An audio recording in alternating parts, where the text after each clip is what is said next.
Dans cette vidéo, nous allons voir comment tracer l'image du point A par la translation qui transforme M en N, qui est ici. Alors, première étape, si elle n'est pas représentée, je trace la flèche qui représente justement cette translation.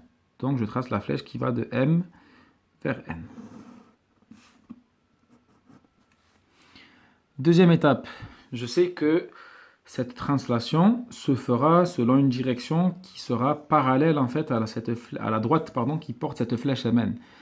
Donc deuxième étape, je vais tracer la parallèle à la droite qui porte cette flèche, mais qui passe par le point A. Donc pour ce faire, je vais prendre ma règle et mon équerre, que je vais placer comme suivant. Alors, je place en fait l'équerre avec un côté qui forme l'angle droit le long de la flèche MN. Donc je fais attention à que ça soit bien aligné.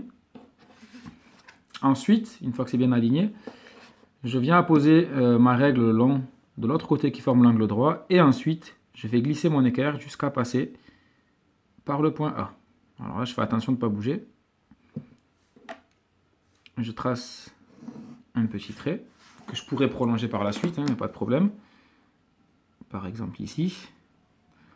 Alors, on fait attention à bien rester aligné.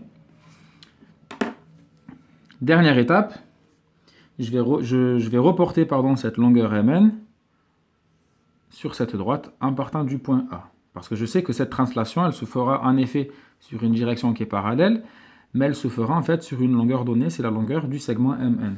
Donc avec mon compas, je vais prendre la longueur MN, que je vais reporter sur cette droite en partant de A. Alors là, je vois que la translation se fait de M vers N, donc je vais reporter la longueur MN sur cette droite dans ce sens-là, en partant de A.